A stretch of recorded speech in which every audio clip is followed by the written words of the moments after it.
సర్వాధికారియు మన రక్షకుడునైన యేసుక్రీస్తు వారి నామములో శుభములు కలుగునుగాక.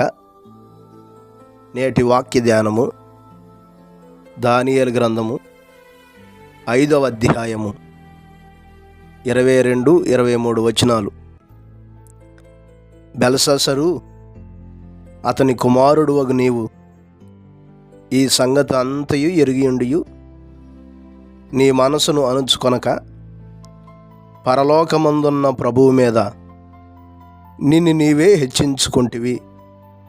ఎట్లనగా నీవును నీ అధిపతులను నీ రాణులను నీ ఉపపత్నులను దేవుని ఆలయ సంబంధమగు ఉపకరణములలో ద్రాక్షారసం పోసి త్రాగవలనని వాటిని తెచ్చి ఉంచుకొని వాటితో త్రాగుచు చూడనైనను విననైనను గ్రహింపనైనను చేతకాని ఎండి బంగారు ఇత్తడి ఇనుము కర్ర రాయి అను వాటితో చేయబడిన దేవతలను స్తుతించితిరి గాని నీ ప్రాణమును నీ సకల మార్గములను ఏ దేవుని వశముననున్నవో ఆయనను నీవు ఘనపరచలేదు.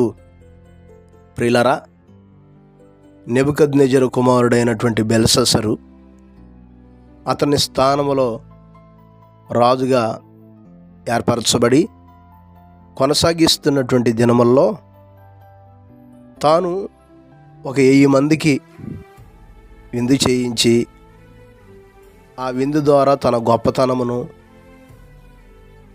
తన పేరు ప్రఖ్యాతులను పెంచుకోవాలనేటటువంటి ఉద్దేశంతో తన తండ్రి యెరూషలేములో నుండి తీసుకొని వచ్చినటువంటి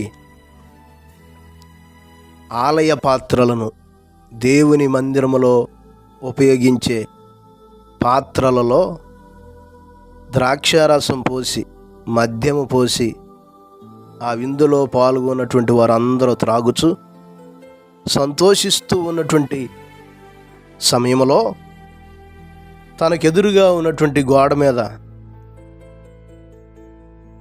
ఒక మానవ హస్తం లాంటి వేలు కనబడి గోడ మీద ఏదో రాత రాయటం లేక రాయబడటం చూచి బెల్షస్సరు యొక్క ముఖము వికారమైపోయి చాలా కలవరపడిపోయినటువంటి స్థితిలో ఉన్నాడు.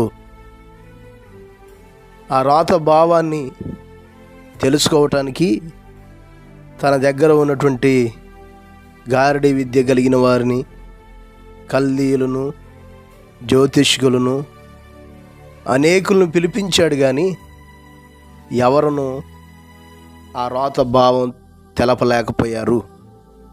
చివరికి దానియేలును పిలిపించటం, దానియేలు ఆ రాత యొక్క భావం చెబుతూ ఉన్నాడు. ఆ రాత భావం చెబుతున్నటువంటి సమయంలో పలికినటువంటి మాటలే మనం చదివినటువంటి ఈ వచనాలు. అతడు ఏం చెబుతున్నాడంటే, నీ తండ్రి దినముల్లో దేవుడు అతనికి మహర్దశ ఇచ్చాడు. తాను ఎవరిని చంపగోరాడో వారిని చంపాడు, ఎవరిని రక్షింపగోరాడో వారిని రక్షించాడు. కానీ నీ తండ్రి అతిశయపడి గర్వించి హృదయాన్ని కఠినం చేసుకొనగా దేవుడు అతని ప్రభుత్వాన్ని అతని నుండి దూరం చేశాడు. 7 సంవత్సరాలు పశువులాగా అరణ్యంలో తిప్పాడు. మరలా నీ తండ్రి దేవుణ్ణి తెలుసుకొని మానవ ప్రభుత్వాల మీద దేవుడే అధికారం కలిగినవాడు.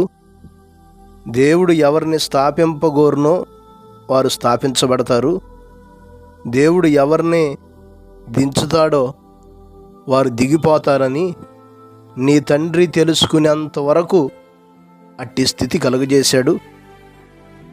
నీ తండ్రి తాను దేవుని తెలుసుకొని దేవుని వైపు తిరిగినట్లు అతని స్థానములో రాజుగా వచ్చినటువంటి నీవు ఈ సంగతులన్నీ ఎరిగి ఉండి కూడా నీవు దేవునికి లోబడలేకపోయావు. బెల్షస్సరు చేసిన తప్పు ఏంటంటే, ఏ దేవుని వలన బ్రతుకుతున్నాడో, ఏ దేవుని వలన జీవం కలిగిన స్థితిలో ఉన్నాడో దేవుణ్ణి ఘనపరచలేకపోయాడు. కారణం, నేను అధికారం గలవాడినని అనుకున్నాడు. తన గొప్పతనాన్ని చాటుకోవాలనుకున్నాడు. దేవుని మీద తన్ను తాను హెచ్చించుకొని తన మనసును అణుచుకొనక ఒక పరిశుద్ధమైన మందిరములో పరిశుద్ధ కార్యాలకు ఉపయోగించబడే పాత్రలన్నీ తీసుకొని వచ్చి వాటిలో మద్యం పోసి త్రాగి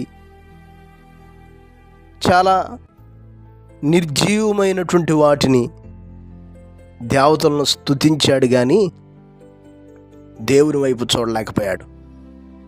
ఈ మాటలు వింటున్న ప్రియమైన దేవుని బిడ్డలారా, ఈ సన్నివేశం మనకు కొన్ని పాఠాలు నేర్పిస్తుంది.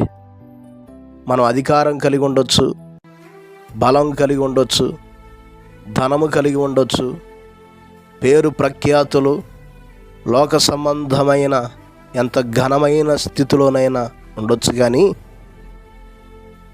మన ప్రాణం, మన సకల మార్గాలు ఏ దేవుని వశమునున్నవో ఆ యేసయ్యను మనం జ్ఞాపకం చేసుకోకపోతే మన బ్రతుకులు ఎందుకు పనికిరానటువంటివిగానే మిగిలిపోతాయి. బెల్షస్సరు చేసిన తప్పు అదే. తన్ను తాను హెచ్చించుకున్నాడు, దేవుని కంటే గొప్ప చేసుకున్నాడు. ఆ రాత్రే దేవుడు అతని దగ్గరకు పంపించిన సందేశం ఏం తెలుసా? మెనే మెనే టెకిల్ ఉపర్షనని రాతను రాయించాడు. నీ ప్రభుత్వ విషయంలో నేను లెక్క చూసి ముగించాను. నేను నిన్ను త్రాసులో తోచగా నువ్వు తక్కువగా కనబడ్డావు. ఇదో నేను నీ యొద్ద నుండి రాజ్యం విభాగించి మాదీయులకు పారసీకులకు ఇస్తున్నానని దేవుడు తన సందేశాన్ని పంపాడు. ఆ రాత్రే బెల్షస్సరు మరణించడం మనం చూస్తున్నాం. నాకు అధికారం ఉంది కానీ దేవునికి విరోధంగా నువ్వు తిరుగుబాటు చేస్తే, హెచ్చించుకుంటే, నిన్ను నీవు అణుచుకోకపోతే బెల్షస్సరుకు పట్టిన గతే మనకు పడుతుంది. కనుక మన ప్రాణానికి, మన ఆయుష్కు మూలం ఆయన. ద్వితీయోపదేశకాండ గ్రంథం 30వ అధ్యాయం 20వ వచనం చదివితే, యెహోవాయే నీ ప్రాణమునకును నీ దీర్ఘాయుషునకును మూలమై ఉన్నాడు. కాబట్టి నీవును నీ సంతానమును బ్రతుకుచు నీ ప్రాణమునకు మూలమైన నీ దేవుడైన యెహోవాను ప్రేమించి ఆయన వాక్యమును విని ఆయన హత్తుకొనున్నట్లు జీవమును కోరుకొనుడి. ప్రియులారా, వింటున్నారా? మన దీర్ఘాయువుకు, మన ఆయుష్కు, మన ప్రాణమునకు మూలం ఆయన. అందుకని ఆయన ప్రేమించి, ఆయనకు లోబడి, ఆయన మాటలు అనుసరిస్తూ ఆయన హత్తుకుంటే జీవాన్ని పొందుకుంటాం. ఒకవేళ ఆయనకి విరోధంగా తిరుగుబాటు చేస్తే నీకు బలం ఉండొచ్చు, ఘనత ఉండొచ్చు, అధికారం ఉండొచ్చు, ఏదైనా ఉండొచ్చు. బెల్షస్సరు వలె మన జీవితాలు కూడా ముగించబడతాయి. జాగ్రత్త. దేవునికి లోబడదాం, దేవుని హత్తుకొని ఆయన మార్గంలో జీవించుదాం. అట్టి కృప దేవుడు మనకు దయచేయును గాక. పరిశుద్ధుడైన మా దేవ, మీ గొప్ప నామాన్ని బట్టి మీకు వందనాలు, స్తోత్రాలయ్యా. ఈ ఉదయకాల సమయంలో మరొక మారు మీరు మాతో మాట్లాడారు. బెల్షస్సరు వలె మమ్మను మేము హెచ్చించుకొని మీకు విరోధంగా జీవించి పతనమైపోయేవారు ఉండక మీకు లోబడి జీవాన్ని పొందుకొనగలిగిన భాగ్యాన్ని ప్రతి ఒక్కరికి దయచేయండి.